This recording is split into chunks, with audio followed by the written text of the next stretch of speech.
Ang delivery rider at isang bata na hahabulin ng isang sindikato. 25.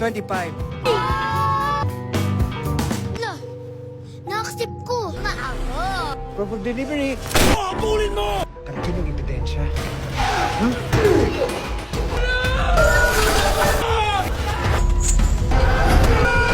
Siya si Santo na isang taong nasa autism spectrum. Katrabaho siya bilang isang delivery rider at marami nga siyang mga kaibigan, kabilang dito ang isang batang inaalagaan din niya. Isang araw, kasama niya itong batang ito habang nagtatrabaho kung saan dito nga sila may i-deliver sa isang tagong lugar. Sa pagdating nga nila doon, dito na nga sila masasangkot sa gulo nang meron ngang aksidenteng mapicturan itong si Santo. Kaya naman, dito na nga sila hahabulin ng maraming tao kung saan susubukan nga nilang tumakas at dito na nga kakailanganing lumaban ni Santo para makaligtas sila at maprotektahan yung bata sa masasamang tao na ito.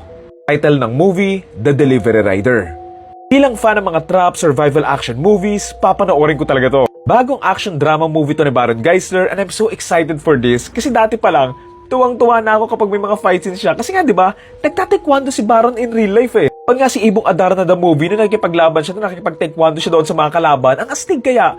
And merong mga notebooks na nagpapatunay na nagtatekwondo ka si Baron. Siguro isa sa mga pinakauna ko napansin sa story na to, yung pagiging delivery rider nga ng bida, na I like it kasi parang ngayon lang ako nakapanood ng ganito eh. Given yung nangyari na itong nakaraan sa isang delivery rider, in a way, this film could show nga yung hirap na pinagdadaanan nga nila and also yung risk ng safety nila considering na nagpupunta sila sa iba't ibang lugar, iba't ibang bahay na hindi nga nila sigurado kung sino yung mga taong sasalubong sa kanila. What's interesting pa nga sa story nito is yung condition nga ng bida with Santo na nasa autism spectrum nga siya na makikipaglaban sa maraming tao. Medyo naaalala ko nga dito yung movie ni Jet Li na Unleash or Danny the Dog na sobrang galing din niyang makapaglaban doon given yung condition niya.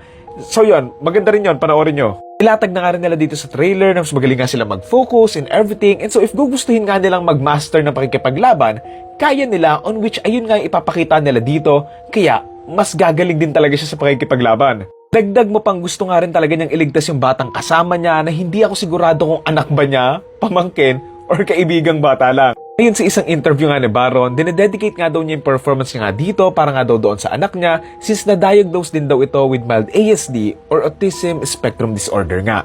In the perspective of performance, siguro makakatulong din naman to kasi he can actually relate to the character and for sure, familiar na din siya sa way of life ng mga taong may ganito.